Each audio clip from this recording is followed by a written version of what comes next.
बड़े ही आसान तरीके से आपको बड़े सिंपल अंदाज में आपको वेब डेवलपमेंट, सॉफ्टवेयर डेवलपमेंट मैं सिखाऊंगा। कौन कहता है कि आप ऑनलाइन नहीं सीख सकते? बिल्कुल सीख सकते हैं और मैं दिखाऊंगा आपको कि कैसे आप जबरदस्त किस्म के प्रोग्रामर बनते हैं। जैसा कि मैंने आपको बताया, कोई भी नॉर्मल वेबसाइट बनाने के लिए आपको 3 लैंग्वेज सीखनी पड़ेगी। HTML सीखनी पड़ेगी, CSS सीखनी पड़ेगी, जावास्क्रिप्ट सीखनी पड़ेगी। ये फ्रंट एंड की लैंग्वेज है। और कोई भी डायनामिक साइट बनाने के लिए आपको एक चौथी लैंग्वेज भी सीखनी पड़ेगी और वो चौथी लैंग्वेज बैकएंड लैंग्वेज कहलाएगी। वो C# भी हो सकती है, पाइथन भी हो सकती है, जावा भी हो सकती है, कोई और लैंग्वेज भी हो सकती है। हमने कोई एक लैंग्वेज सीखनी है और सीखनी कौन सी है जिसमें पैसे बहुत ज्यादा हमें मिले। तो आज के लेक्चर में हम HTML फॉर्मेटिंग को सीखेंगे कि ये कैसे काम करती है, क्योंकि जो वेबसाइट का बेसिक स्ट्रक्चर है वो HTML के ऊपर बनता है। चलें आए सीधा काम की बात पे चलते हैं।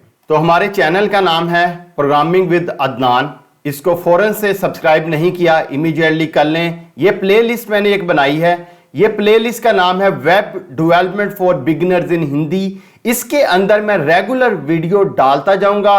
अभी तक मैंने ये 3 वीडियो इसके अंदर डाल दी हैं। पहले में मैंने थोड़ा इंट्रो दिया था लैंग्वेज के बारे में और फर्दर डिटेल के बारे में। सेकंड में मैंने आपको विजुअल स्टूडियो सेटअप करना सिखाया था। थर्ड में मैंने HTML की बेसिक स्ट्रक्चर आपको एक डिफाइन किया था। पहले आप ये जो 3 वीडियो मैंने बनाई हैं इनको अच्छी तरह से समझ लें, देख लें, प्रैक्टिस कर लें। उसके बाद इस वीडियो जो हम करंट बना रहे हैं इसके ऊपर आपने प्रैक्टिस शुरू कर देनी है। लेकिन अगर आप सिर्फ HTML फॉर्मेटिंग सीखना चाह रहे हैं तो फिर आपको पिछली वीडियो की जरूरत नहीं है, आप इस वीडियो से भी कंटिन्यू कर सकते हैं। ये हमने एक फोल्डर बनाया था वेबसाइट डेवलपमेंट के नाम से, जिसके अंदर ऑटोमेटिकली हमारा विजुअल स्टूडियो कोड, हमारी सारी फाइलें इसके अंदर स्टोर करता जा रहा था। इसको क्लिक करना है। जैसे हमने क्लिक किया है कुछ फाइलें ऑलरेडी आ रही हैं जो कि विजुअल स्टूडियो कोड ने ऑटोमेटिकली बना दी हैं। हम इसके ऊपर राइट क्लिक करेंगे, ओपन विद कोड करेंगे तो हमारा जो विजुअल स्टूडियो है वो हमारे सामने ओपन हो जाएगा। ये अभी हमारे सामने विजुअल स्टूडियो ओपन हो रहा है और मैंने इसकी थीम जो है खुद ब खुद अपने लिए ब्लैक चूज की थी। आप हर तरह की थीम को आप चूज कर सकते हैं। ये पहला हमने पिछली वेबसाइट बनाई थी, इसको हम डिलीट करेंगे और हम नए से दोबारा स्टार्ट करेंगे। मैंने आपको बताया था जब आप एक्सक्लेमेशन मार्क डालेंगे वो एमिट का एब्जर्वेशन है, वो खुद ब खुद आपको एक बेसिक स्ट्रक्चर दे देगा और इस बेसिक स्ट्रक्चर के अंदर अपना कोड हम लिखेंगे। क्योंकि हम ज़्यादातर काम हम बॉडी के अंदर करते हैं, HTML की बॉडी के अंदर हम काम करते हैं, तो अभी भी हम थोड़ा सा काम अपनी बॉडी के अंदर करेंगे। अब अगर बॉडी को आप देखें तो यहाँ बॉडी का टैग शुरू हो रहा है और यहाँ बॉडी का टैग खत्म हो रहा है। तो ये जो बॉडी है इसके अंदर ही हम सारे कोड को लिखेंगे। अभी मैं इसको थोड़ा सा नीचे कर लेता हूँ ताकि आपको थोड़ा सा क्लियर हो जाए। ये बॉडी के टैग के अंदर मैं एक P का टैग देता हूँ। P का टैग मैंने आपको बताया था कि ये पैराग्राफ का टैग है। पैराग्राफ लिखने के लिए ये यूज होता है। मिसाल के तौर पे हम अपने चैनल का नाम लिखते हैं प्रोग्रामिंग विद अदनान के नाम से और ये एक पैराग्राफ की शेप में आ गया है। इसके नीचे मैं एक और P का टैग अपना क्रिएट करता हूँ और इस P के टैग में मैं अपना नाम लिख देता हूँ, Adnanul Haq is a chartered accountant and CPA from Canada. ये मैंने एक ब्रीफ दे दिया है। ये हमारे 2 पैराग्राफ प्रिंट हो गए। अब मैं F5 कंट्रोल F5 करता हूँ तो वो हमारे सामने ऑटोमेटिकली एक ब्राउज़र हमारा खोल देगा। क्योंकि मैंने क्रोम लगाया हुआ है तो क्रोम उसने खोल दिया। ये एक बेसिक वेबसाइट का स्ट्रक्चर आपके सामने आ गया है जिसमें 2 पैराग्राफ हैं प्रोग्रामिंग विद अदनान और इसमें एक अदनानुल हक की चार्टर्ड अकाउंटेंट के नाम से दूसरा पैराग्राफ अलग से आ रहा है। क्योंकि मैंने आपको बताया कि पैराग्राफ जो है वो सेपरेट लाइन में शो करता है, इसलिए इसने भी इसको भी एज ए सेपरेट लाइन देखे अलग अलग शो किया है, गड़बड़ नहीं किया है इसके अंदर आपस में। लेकिन अगर मैं चाह रहा हूं कि इन 2 पैराग्राफ को अलग करूं, एक अलग लाइन इसके बिटवीन लगा दूं इन दोनों पैराग्राफ के दरमियान में, तो उसके लिए 2 पैराग्राफ को सेपरेट करने के लिए एक टैग यूज होता है। उस टैग को हम कहते हैं HR का टैग। HR का जो टैग है वो बेसिकली 2 जो डॉक्यूमेंट है उनके बिटवीन एक लाइन सी क्रिएट कर देता है, एक सेपरेशन क्रिएट करता है। ये मैंने HR का टैग लगाया, मैंने इसको F5 किया, कंट्रोल F5 क्योंकि लैपटॉप से यूज कर रहा हूं मैं। तो आप ये देखें कि उसने एक सेपरेशन क्रिएट कर दी है, एक लाइन क्रिएट कर दी है। इस तरह से आप 2 पैराग्राफ को या किसी भी और HTML के टैग को आप HR के टैग के थ्रू अलग कर सकते हैं। जैसे मैंने आपको बताया कि HTML के अंदर जो कुछ भी भी लिखा जाएगा वो टैग की शेप में लिखा जाएगा, और ये पी का टैग है, और जो टैग ओपन होगा और वही टैग क्लोज होगा। और ओपन और क्लोज होने का गोल क्या है? गोल ये है कि उसके बिटवीन हम जो भी डाटा लिखें तो HTML को समझ लग जाए कि ये जो डाटा हम इसके बिटवीन टैग्स के बिटवीन हम जो डाटा लिख रहे हैं ये डाटा इस तरह का है। पी लिखेंगे तो पैराग्राफ टाइप का है, ए लिखेंगे तो लिंक टाइप का है। मतलब यह है बताने का कि उसको पता चल जाएगा कि हमने इस डाटा के साथ क्या करना है। लेकिन बाज दफा हमें डाटा लिखने की जरूरत ही नहीं पड़ती, बाज दफा हमें टैग के बिटवीन डाटा लिखने की जरूरत नहीं पड़ती। तो जहां टैग के बिटवीन डाटा लिखने की जरूरत नहीं पड़ती वहां पे वो टैग एक ही रहता है, वो क्लोज नहीं होता। जैसा कि HR का टैग है तो HR का गोल जो है वो डाटा नहीं है, HR का जो गोल है बेसिकली सेपरेशन क्रिएट करना है, इसके बिटवीन कोई डाटा नहीं आना। इस वजह से ये ना ओपन होगा ना क्लोज होगा, ये HR का टैग सिर्फ ऐसे ही रहेगा। इसी तरह एक टैग मैंने आपको बताया था कि BR का टैग है, जो हम एंटर देते हैं न्यू लाइन क्रिएट करते हैं, एक एक्स्ट्रा लाइन क्रिएट कर देते हैं। तो ये BR का टैग भी अगर आप इसको गौर करें तो ये टैग जो है ओपन और क्लोज नहीं हो रहा, क्योंकि इसके बिटवीन कोई डाटा आना ही नहीं, इसने सिर्फ एक स्पेस क्रिएट करनी है, इस वजह से ओपन क्लोज नहीं होता। तो कुछ टैग जो जिनके बिटवीन बीच में डाटा आना है, बीच में इंफॉर्मेशन आनी है, वो वाले जो टैग हैं वो टैग ओपन भी होंगे और क्लोज भी होंगे। लेकिन ऐसे टैग जिनके बिटवीन कोई डाटा नहीं आना, जिनके बिटवीन कुछ नहीं आना, सिर्फ उनका जो गोल है जो डिफाइन किया हुआ है वो डॉक्यूमेंट की प्रेजेंटेशन को, फॉर्मेटिंग को बेहतर करना है, वो जो डॉक्यूमेंट है उनके अंदर अक्सर औकात वो क्लोज नहीं होंगे, क्योंकि गोल है क्लोज करने का कि उसके बिटवीन जो चीज है उसको हम मैनिपुलेट कर सकें। अब बाज दफा होता है कि हम कोई भी पैराग्राफ लिखते हैं लेकिन हम उसका एब्रीविएशन लिख देते हैं, हम उसको कंप्लीट नहीं लिखते। मिसाल देता हूं इसकी, मैं एक पी का टैग खोलता हूं, पैराग्राफ का टैग खोलता हूं, पैराग्राफ का टैग के अंदर मैं लिखता हूं अदनान इज आ CPA। ये जो CPA आपको एक नजर आ रहा है ये मैंने एक एब्रीविएशन लिखा है।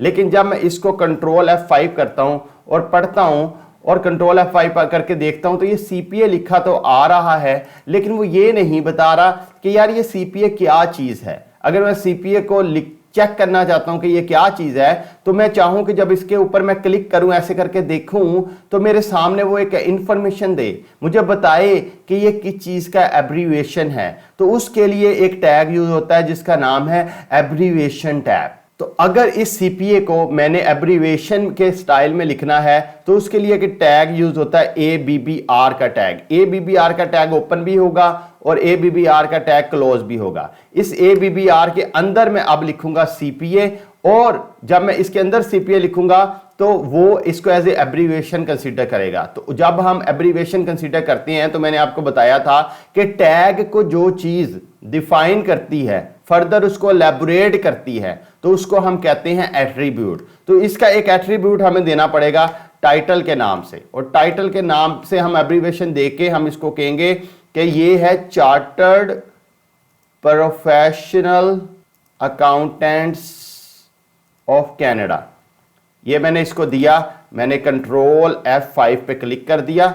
जैसे मैंने कंट्रोल F5 पे क्लिक कर दिया तो आप गौर करें कि CPA के अंदर एक अंडरलाइन आ गई है, और जैसे मैं इसको ऊपर अपना कर्सर लेके जाता हूं तो ये एज ए इंफॉर्मेशन मुझे दिखाता है chartered professional accountants of Canada. इसी तरह अक्सर वेबसाइट के ऊपर आपने इस तरह की अंडरलाइन देखी होगी जिसके ऊपर आप माइक लेके जाते हैं तो वो एज ए इंफॉर्मेशन आपको बता देता है कि ये किस चीज का एब्रीविएशन है, और इसको कहते हैं ABBR टैग। और ABBR टैग के अंदर जो चीज आप लिखेंगे और उसको एज ए टाइटल से एट्रीब्यूट देंगे तो वो चीज उसको डिफाइन करना शुरू कर देगी। आपने बिल्कुल भी परेशान नहीं होना, क्योंकि अक्सर चीजें आपको सुनते हुए समझ नहीं लगती, लेकिन जब आप उसकी प्रैक्टिस करना शुरू करते हैं तो फिर आपको मजा भी आना शुरू हो जाता है और आप एक्सपर्ट भी बनना शुरू हो जाते हैं। स्टार्ट में कोडिंग किसी को भी समझ नहीं आती, कर करके ओवर टाइम 6-8 माह में आप बिल्कुल बहुत अच्छे डेवलपर बनना शुरू हो जाते हैं। हमारा HTML के टैग लिखने का एक तो पर्पस फॉर्मेटिंग करना है, और दूसरा जो सबसे मेन पर्पस है वो गूगल को या किसी भी सर्च इंजन को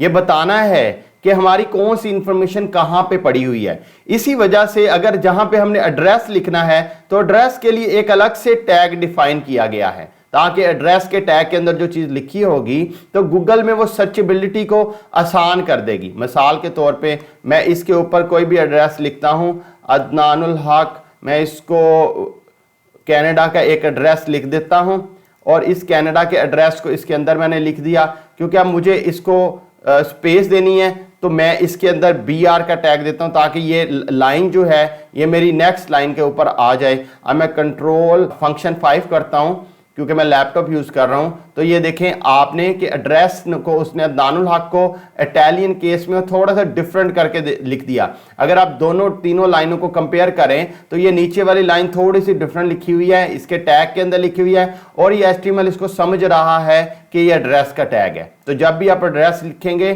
तो उसको एड्रेस के टैग के अंदर लिखेंगे तो उसकी सर्चेबिलिटी आसान हो जाएगी उस एड्रेस की। अब हम इसके ऊपर BR का टैग एक और दे देते हैं ताकि एक इंटर लग जाए इधर ऑटोमेटिकली, क्योंकि खुद ब खुद इंटर लगाएंगे तो इंटर नहीं लगेगा। BR के टैग के थ्रू इंटर देंगे तो HTML को पता चलेगा कि यहाँ पे हमने एंटर देना है। अब अक्सर औकात होता है कि हमें साइटेशन को कोड करना पड़ता है। साइटेशन का कोड समझते हैं, यानी कि आप अगर किसी की कोई बात लिख रहे हैं, कहीं से कोई चीज़ कॉपी कर रहे हैं, तो गूगल आपकी SEO को ख़राब कर देगा, क्योंकि वो समझेगा कि ये वेबसाइट उसने डाटा कॉपी किया हुआ है। लेकिन जब आप उसको ब्लॉक कोड के टैग के अंदर आप लिखेंगे उसी चीज़ को, तो गूगल समझ आएगा कि ठीक है इसकी साइटेशन दी हुई है। तो ये ब्लॉक कोड का जो टैग है ये बताता है कि ये गूगल को कि ये साइटेशन है। मिसाल के तौर पे अगर मैं इस तरह लिखता हूं कि Canada is a great country with a 70% white population, तो ये मैंने लिख दिया। लेकिन ये मैंने कोड कहां से ली है, ये एट्रीब्यूट के थ्रू बताना पड़ेगा। तो साइट का एट्रीब्यूट हम यूज करते हैं, साइट के एट्रीब्यूट के थ्रू हम बताते हैं कि ये कहां से ली है। मिसाल के तौर पे मैंने इसको www.canada.ca से ली है, तो ये मेरा साइटेशन का कोड है। तो जब भी मैं इसको कंट्रोल F5 करता हूं तो आपके सामने जो चीज़ नज़र आ रही है वो तो आपको एक नॉर्मल चीज़ नज़र आ रही है, लेकिन देखें उसने इसको थोड़ा सा डिफरेंट कर दिया, थोड़ा सा आगे करके लिख दिया, एक साइटेशन के अंदाज में लिख दिया, इसका स्टाइल थोड़ा सा चेंज कर दिया, और गूगल को पता रहेगा कि ये साइटेशन है, ये कॉपी पेस्ट नहीं है, तो ये आपकी SEO में ये चीज़ हेल्प करेगी। इसी तरह अक्सर औकात जब आप किसी बुक को कोट करते हैं या किसी काम कोई वर्क किसी ने किया उसके नाम को आपने लिखना है और गूगल को आपने समझाना है कि वो सर्च को इजी बना दे चीज़ों में, तो मैं एक पैराग्राफ और ओपन कर लेता हूं। उस पैराग्राफ के अंदर अगर मुझे किसी बुक का नाम लिखना है या कोई टाइटल लिखना है और मैं चाहता हूं कि ये मैं लिखूं और इसको मैं समझा भी पाऊं गूगल को कि ये क्या चीज़ है, तो उसके लिए एक टैग यूज होता है, उसका नाम है साइट का टैग। साइट के टैग के अंदर मैं जो भी चीज़ लिखूंगा वो समझ आएगा कि ये किसी वर्क का नाम है, किसी बुक का नाम है या किसी ऐसे काम का नाम है। मिसाल के तौर पे मेरी बुक का नाम है नेम योर ड्रीम्स, तो इसके अंदर ये साइट के अंदर जब मैं इसको लिखूंगा और आगे मैं लिखूंगा बाय अदनानुल हक इन कनाडा, ये अगर मैं इसको लिखता हूं और मैं इसको कंट्रोल F5 करता हूं, जाके दोबारा से जाके देखता हूं, तो ये अगर आप इसको देखेंगे तो इसने उसको बिल्कुल डिफरेंट कर दिया, इसका स्टाइल थोड़ा सा डिफरेंट कर दिया और आगे लिख दिया इसने बाय अदनानुल हक। अदनानुल हक का स्टाइल डिफरेंट है, इसका देखें थोड़ा सा इटैलिक सा आ गया और थोड़ा सा डल सा आ गया, यानी कि पता चल रहा है कि ये किसी बुक का नाम है। तो ये रीडर के लिए ये टैग ईजी बनाते हैं, ये सर्च इंजन के लिए ये टैग ईजी बनाते हैं। तो मैं इधर एक BR और देता हूं, एक BR ताकि वो एक लाइन न्यू लाइन पे क्रिएट हो जाए। वैसे पैराग्राफ में ऑटोमेटिकली एक BR आती है, लेकिन ये एक और एक्स्ट्रा BR दे देगी। इसके अंदर मैं एक न्यू पैराग्राफ लिखता हूं। इस न्यू पैराग्राफ के अंदर अगर मैंने कोई कंप्यूटर कोड को लिखना है, किसी भी कंप्यूटर कोड को डिफाइन करना है, तो उसका एक सिंपल सा तरीका है, उसका टैग है कोड के नाम से। आप कोड लिखेंगे, इसके अंदर आप कोई भी कंप्यूटर का जो कोड है उसको लिख सकते हैं और गूगल उसको समझ जाएगी कि ये कोड है। सर्च इंजन उसको समझ जाएगा कि ये क्रैपी साइट नहीं है, इसमें ग्रामेटिकल एरर नहीं है, ये कोड डिफाइन किया हुआ है और रीडर के लिए भी ये आसान बना देगा। अभी मैं इसको कंट्रोल F5 करता हूँ, तो जाके जब मैं इसको ओपन करता हूं तो ये देखें इसने बटन को अलग से कर दिया, थोड़ा सा डिफरेंट कर दिया, थोड़ा सा इसका साइज थोड़ा सा छोटा है और ये पता चल रहा है कि ये कंप्यूटर कोड है। अभी मैंने बॉडी के अंदर ये चीज़ें लिखी हैं, इनको ज़रा मैं डिलीट करता हूं क्योंकि थोड़ा हैवी हो गया हमारा डाटा, इसको मैं डिलीट करता हूं और बॉडी के अंदर अब मैं फर्दर कुछ चीज़ें आपको बताता हूँ। मिसाल के तौर पर मैंने पैराग्राफ का टैग ओपन कर लिया है। अब पैराग्राफ के टैग में आपने अक्सर देखा होगा कि वेबसाइट के ऊपर एक डिलीट का बटन सा लिखा होता है। मिसाल के तौर पे मैं इसके अंदर लिखता हूँ Adnan is very good developer, very good business coach and money coach. ये मैंने लिख दिया और आगे मैं लिख देता हूँ एंड एक्टर। लेकिन मैं बताना चाहता हूँ कि एक्टर, अब मिसाल के तौर पे मैं इसको कंट्रोल F5 करता हूँ तो ये आपके सामने एक लाइन लिखी आ गई। लेकिन मैं चाहता हूं कि ये एंड एक्टर जो है इसको काट के डिलीट करके ये दिखाए कि नहीं भाई एक्टर नहीं है, उसके ऊपर कांटा लगाए लेकिन वो लिखा है इधर यूजर के लिए। तो अभी मैं उसके लिए एक टैग यूज करता हूं और उस टैग का नाम है, इसके आगे ही मैं लिख लूंगा जहां पे मेरी लाइन खत्म हो रही है वहीं पे मैं लिख लूंगा। मैं इसके अंदर एक डेल का टैग लिखूंगा। जब मैं डेल का टैग लिखूंगा तो ये जो मैंने एंड एक्टर लिखा है इसको मैं इधर से काट देता हूं और कट करके मैं इसको पेस्ट कर देता हूं ये डेल के टैग के अंदर। अगर आप इसको कंट्रोल F5 करके देखेंगे, आप अपनी सामने देखें कि वो सारा कुछ लिखा रहा, नान is a good developer, very good business coach, money coach, और आगे जो एंड एक्टर है उसने उसको काट दिया और उसको बता दिया कि भाई ये नहीं है, तो उसके आगे कांटा लगा आ गया। तो आप इस तरह से डेल के टैग के अंदर यानी डिलीट के टैग के अंदर जब इस चीज को लिखेंगे तो इस तरह से कांटा लगा आपके पास आएगा। अब हम इस पैराग्राफ को डिलीट कर देते हैं ताकि न्यू फंक्शन पे जाएं। इसी तरह अगर आप किसी चीज को डिफाइन करना चाहते हैं यानी डेफिनेशन देना चाहते हैं तो उस चीज को जिसको आप डिफाइन करने जा रहे हैं उसको आप गूगल को समझाने के लिए, सर्च इंजन को समझाने के लिए, यूजर को समझाने के लिए, प्रेजेंटेशन को बेहतर करने के लिए, उसके लिए एक आप टैग यूज करेंगे और उस टैग का नाम है DFN। DFN का जो टैग है ये जो भी चीज आप डिफाइन करने जा रहे हैं उसको आप लिखेंगे। तो हम इसको सबसे पहले हम एक पैराग्राफ बना लेते हैं, P का टैग ले लेते हैं। P के टैग के अंदर मैं अब किसी चीज को डिफाइन करता हूं तो मैं इसको DFN लिखता हूं। DFN लिखने के बाद मैं डिफाइन किस चीज को करने जा रहा हूं, लेट्स अज्यूम के CPA को डिफाइन करने जा रहा हूं। तो CPA को डिफाइन करने जा रहा हूं और उसके आगे फिर मैं लिख दूंगा कि chartered professional accountants of Canada, ये मैंने लिख दिया है और मैं इसको कंट्रोल F5 करता हूं। अब देखें क्या होता है। आप देखें कि उसने CPA को बता दिया सिस्टम को कि ये CPA जो है ये आगे डिफाइन होने जा रहा है। गूगल सर्च में भी ये इजी होगा और ये आपको प्रेजेंटेशन में देखें बेहतर लग रहा है। वो CPA थोड़ा सा टेढ़ा किया हुआ है और आगे उसके चीज को वैसे उसने मेंशन किया है, यानी इससे पता चल रहा है कि ये चीज जो CPA है ये आगे डिफाइन होने जा रही है। अब हम इसको करते हैं क्लोज और हम इस टैग को डिलीट करते हैं। दोबारा से हम एक P का टैग खोलते हैं यानी पैराग्राफ का। जैसे आप अक्सर बात करते करते किसी चीज को आप एम्फसाइज करते हैं ना, जोर दे के कहते हैं, ये बोलने में तो आप कहेंगे, वैसे आप वर्ड्स के ऊपर जोर दे देंगे, तुम मेरे बगैर नहीं रह सकती, ये आप उसको जोर दे के कह रहे हैं। तो अगर इसको हमने फिक्रे में लिखना है HTML में तो हम कैसे लिखेंगे, तो आए हम एक एम्फसाइज का टैग यूज करते हैं, EM के नाम से ही होता है। मैं इसके अंदर लिखता हूं यू, आगे मैंने लिखना है can not live without me. तो इसके अंदर मैं चाहता हूं कि ये जो कैन नोट है ना, ये कैन नोट जो है इसके ऊपर मैं इन्फ्लुएंस करूं, जोर दे के बताऊं, तो इसके लिए एम्फसाइज का टैग होता है EM लिखेंगे और EM के अंदर ये कैन नोट लिख देंगे। इसको मैं कंट्रोल X करके इसके अंदर पेस्ट करता हूं तो ये आपके सामने, जब मैं कंट्रोल F5 करता हूं अपने लैपटॉप पे तो ये देखें उसने इसको इन्फ्लुएंस कर दिया यू। आप अगर इसको देखें तो इसका जो स्टाइल है लिखने का वो थोड़ा सा अलग है, पता चल रहा है कि ये चीज के ऊपर एम्फसाइज कर रहा है कि यू कैन नॉट लिव के ऊपर एम्फसाइज हो रहा है। मैं इस फाइल को अब क्लोज करता हूं और हम दोबारा से इधर आते हैं अपनी बॉडी के ऊपर। मैं इसको पहले वाले को डिलीट करता हूं, मैं इधर P लिखता हूं, पैराग्राफ का टैग ओपन करता हूं और अब मैं अगर अपने किसी चीज को डिफरेंट मूड के अंदर बताना चाह रहा हूं, थोड़ा सा डिफरेंट करके उसको डिफरेंट मूड में, डिफरेंट टून में बताना चाह रहा हूं, मैं कहता हूं Adnan is teaching web development in very easy way. तो उसके लिए मैं आगे लिखता हूं Adnan is teaching web development in a very different easy way, ये मैंने लिख दिया है।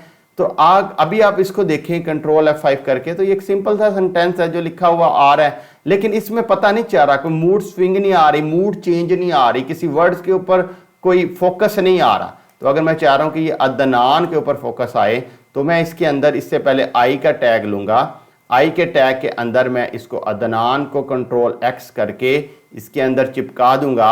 जैसे मैंने चिपका दिया, कंट्रोल F5 किया, अब आप देखें कि अदनान थोड़ा सा डिफरेंट मूड में लिखा आ रहा है। पता चल रहा है कि अदनान को ज़रा मैंने स्टाइल में बोला है। तो किसी भी चीज़ को स्टाइल में डालने के लिए, इटैलिक बनाने के लिए, थोड़ा सा डिफरेंट मूड में दिखाने के लिए आप आई के टैग के अंदर लिखेंगे, तो वो जो टेक्स्ट जिस भी फॉर्म में होगा उसका थोड़ा सा डिफरेंट करके वो उसको दिखा देगा। अब हम दोबारा से एक पी का टैग लेते हैं, तो मैं इसके अंदर लिखता हूं कि my shirt colour is note blue. तो नोट ब्लू मैंने लिखना है, तो मैं इसको नोट लिखने की ज़रूरत नहीं है, मैं इसको डेल के टैग के अंदर लिखता हूं और डेल के टैग के अंदर मैं इधर ब्लू लिख देता हूं ताकि उस पर वो कांटा मार दे ऑटोमेटिकली।